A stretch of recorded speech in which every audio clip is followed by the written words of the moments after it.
All right. Hello, everyone, and now welcome. We are moving on into the rounds. This is OrcWorker versus Please, taking place here on Echo Isle. OrcWorker has spawned as the red orc over here on the top left-hand side of the map. Meanwhile, we have Please spawning as the green night elf. Night elf versus orc in this 1v1 matchup, and really looking forward to casting these games for you guys.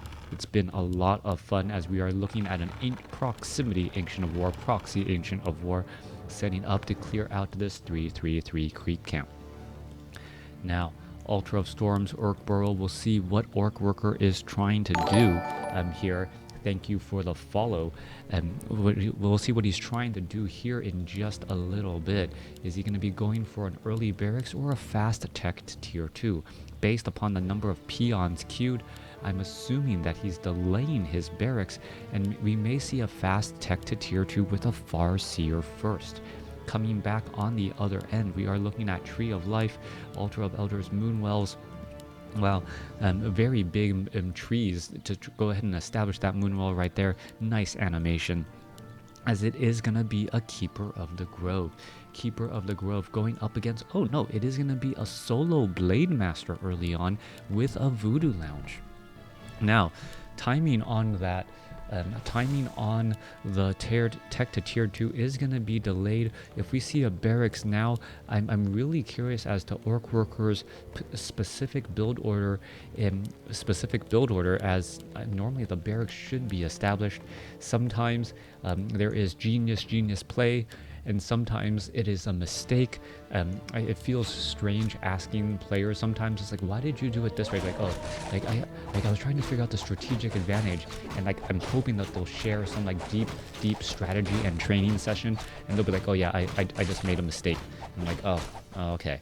All right, anyways, Voodoo Lounge is going to be ready. Blade Master going to go ahead, hop on out, sell that Scroll of Town Portal, pick up what a Healing Salve, Clarity Potion, and not a Boots of Speed, Scroll of Speed, as he goes to take down this Ogre Warrior. Keeper of the Grove here didn't even bother to use any mana. And finishing off that creep camp, he picks up Gloves of Haste, now going to use Ents here to clear out the opposite creep camp, and this is a very effective or fast clear attempt. We are going to look at the Null Brutes now getting taken down here. Blade Master going to head off to the north and use the Windwalk trick to attempt to take down this Ogre Magi. Are we going to see any other headhunters perhaps added in? Tech to tier 2 already done. There is that barracks as well. As we're going to take a look at the Blade Master go after that Ogre Magi right here. Oh, beautiful, nicely done here. There was a purposeful wisp by Please to try and allow in this Ogre Warrior to get in some damage. Are we going to see an entangle? And oh, OrcWorker loses that level 1 Blade Master. Level 1 Blade Master taken down. Beautifully done, making his opponent pay. Also, that use of the Wisp to get the Forest Troll Trapper to ensnare the Wisp, making room for that Ogre Warrior, was absolutely perfect, getting in enough damage to take down that unit. Please now has a little bit of free time to try and clear out the remainder of these creep camps, as he knows he has about a 20-second to 30-second advantage before that Blade Master gets back into play. There's a bit of ensnare as well. Ogre Magi gonna get in a lot of damage onto that Keeper of the Grove. More Ents gonna join in on the fight. He does pick up Claws of Attack +6. Very useful items to help clear out these creep camps now. Blade Master, he did pick, what item was it? He may have, oh no, it was the Scroll of the Beast. So the Scroll of the Beast, not necessarily the item that he was looking for, but still very nice. As the Keeper of the Grove heads back off to the north again, we'll see what is gonna be unfolding here. Keeper of the Grove sitting at level 2, wandering around. Blade Master sitting at level 1, has a Staff of Teleportation, but really doesn't know what Please's strategy is. We are looking at tier 2 so far, but we don't see, well, grunts are positioned in an odd spot as well. Not quite sure what to make of it, as we're going to see perhaps a peon or two get taken out. Now the Keeper of the Grove could easily, well, entangle those grunts and try and finish them off. Let's take a look. 1 or 2 more shots, and there it goes. Gives level 3 to the Keeper of the Grove, and that is potentially huge as well. Blade Master exchanging blows. Damage is adding up. Let's take a look. More damage. There is an owl sentry right there as the Blade Master is now entangled. Is he going to be able to get away? Trying to add in all of that damage. Down to 91 hit points, but able to win walk back. The grunts look like they're purposely staying away so that they don't get trapped in entangles by that Keeper of the Grove. Meanwhile, we are adding in a Goblin Alchemist to this Night Elf army. Now, Please has a commanding hero advantage, level 3 and level 1, going up against just a level 1 Blade Master and a level 1 Shadow Hunter. Tree of Ages also very low on gold right now, as we don't see. Well, nope, we are looking at an expansion instead. In comes the Night Elf army. Night Elf here, ready to go. Blade Master going after a Huntress. Huntress taking a fair bit of damage. Is it going to get taken down here? Huntress down to 189 hit points. That Hex seeming to last forever and a day. But, well, also trading that one unit for another. Keeper of the Grove could easily get some entangles off. Try to perhaps take down some of these other units, as it looks like another Huntress is going to get lost as well. Null Poacher taking or dealing a bit of damage once more, as the army supplies 31 compared to 30, both sides suffering heavy casualties and thereby making this game go long. I like this option and this play by Please. By keeping his opponent's army relatively small by trading efficiently now, he knows that perhaps he can set up his expansion and win the economic game. The Blade Master, however, now heading back out across the map, is going to spot this Tree of Life, and, well, it is already going to be done here and now start entangling this gold mine. Well, the Blade Master, if it does try and, well, take down this gold mine, it is just constantly, well, you're going to see, take a look, entangling the gold mine. It doesn't cost any money to entangle the gold mine, as you can see.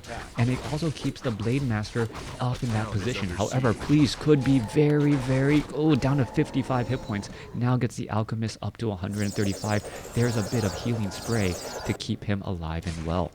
Now, keeping that Blade Master essentially trapped and stationed over here to constantly attack this entangling gold mine. Not the best use of a Tree of Life, but at the same time, not bad either. There's a little bit of Owl Sentry right there. Blade Master going to go ahead and walk around the corner, head back every which way, as the Shadow Hunter gets in some necessary creep time. Shadow Hunter going to sit at level 1 here. Murloc's gonna spread around that poison, as we are looking at multiple shaman come out onto the field. We are only at Stronghold, no tech to tier 3 for Tauren Chieftain and Stomp as of yet. Blade Master still looking to head back. Level 2 Shadow Hunter, level 2 Blade Master going up against a level 3 Keeper of the Grove and a level 2 Alchemist. Keeper of the Grove looking to make its way back once more. Entangled gold mine here.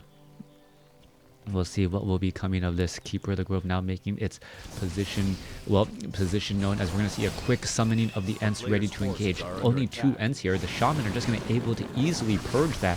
Who's going to get the experience? Blade Master and Shadow Hunter get it right there. Healing Wave to try and keep it alive, as damage is getting caught up here. Keeper of the Grove, is it going to entangle? Oh, perfect. Hiring up a mercenary right there to stop it in its tracks. Scroll of Town Portal is used. Shadow Hunter gets up to level 3, but that actually may be a downfall. No! It escapes. The Scroll of Town Portal ends up saving the Shadow Hunter, as the Shadow Hunter gets down to 12 hit points. The Shadow Hunter got to level 3, gave it a little bit of extra hit points. Healing Salve gave it a little bit of extra hit points. And I thought the level 3 would all of a sudden have the Shadow Hunter just be dead longer as it revives. A lucky play right there, as Huntresses now once again move on out. Please has the economic advantage, but now he no longer has that commanding hero level advantage that we saw earlier. Talisman of Evasion transferred to the Blade Master, making him that much harder to kill. Great haul from OrcWorker to try and stay alive as well, as we're looking at, well, Alchemist making a bit of a play again. Goblin Merchant, Blade Master making its way over. Shaman, Grunts gonna go ahead and shift on over with this 47 supply army. It is gonna be going up against a 49 supply army here, and it looks like OrcWorker is ready to put down its pressure. More Moonwells getting added. Ancient of Wonders using in a Nightstone or Moonstone to try and, well, keep the healing up and alive. Wisp are going to be brought back over. Raiders are, no, Grunts are all here ready to go. Major damage being added in. Wisp are trying to heal, but they're not going to be able to stay alive for very long. Shamans are coming, or Shamans are getting purged from the back. Tree of Life taking a lot of damage. Are we going to see any repairs? No. Please, now losing the economic advantage. He's worked so hard to try and establish and maintain. Is it going to end up costing Worker enough units to take down this expansion, or is Worker going to take the commanding lead that he wants? There goes a Mud Golem now. Alchemist continuing the fight. Blade Master sitting at level 2. Healing Wave bouncing around. Huntresses going after some other units here. Oh, Grunts gonna get, well, Grunts look like they're trying to break free as the Huntresses are still alive again. Shaman still healing up again. Another healing wave. However, you see another Entangle go down onto that Shadowhunter. Shadowhunter gets taken down. Blade Master now, however, gets to level 3. Alchemist is at level 3 as well. As you see a Purge go down onto the Keeper of the Grove. Alright, Lightning Shield now onto that Alchemist. Alchemist dealing terrible damage with that Lightning Shield against all of those units right here. Standing next to them is hazardous to your health. Beautifully done, but please, is down to 32 supply compared to Worker's 42 after losing that Tree of Life.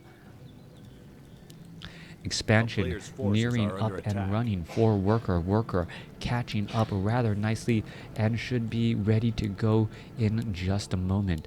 Meanwhile, 35 over 60 supply compared to 44 over 50. We're going to have an engagement. Lightning Shield on that Blade Master. However, it looks like it was purged away to remove that Lightning Shield, and now instead going after that Huntress. Alright, Shadow Meld in time. A Blade Master, no Dust of Appearance, not going to be able to finish it off as that Huntress is still purged, a little bit slowed down. Blade Master sitting at level 3. Is he going to buy perhaps anything right there? Oh, there is an Entangle followed by a Windwalk in order to get away. Little bit of damage still added in because of these sentries. Clarity Potion on the Alchemist. Healing Spray, healing up the remaining units. Alchemist trying to heal back up, but he is going to have a difficult time. Low on mana already, or low on hit points already, but still has a potion of mana. Coming back, OrcWorker with this expansion. He's just going to be able to hold the line. Shadowhunter is about to make its way back down. Are the Huntresses going to be able to do enough damage, or is Please overestimating his army size? 53 supply compared to 38. Huntresses are all here. Blade Master here ready to go. There was a Dust of Appearance. Blade Master is currently revealed. He is able to slip on through. Huntresses not being able to chase away. Blade Master does have Lightning Shield as well, so that's going to be dealing massive damage too. Blade Master getting surrounded. Shadowhunter comes in with the healing wave, keeps the army alive as OrcWorker is still dealing maximum damage to these units. Lightning Shield does damage to those Huntresses nearby. One Huntress gets taken down. Shadowhunter is there, but the Blade Master falls as well. More damage coming through. There goes another Huntress. Shadowhunter has Lightning Shield. Is he going to be able to stay alive here as he tries to hold on? OrcWorker all of a sudden in trouble, but the Keeper of the Grove now down.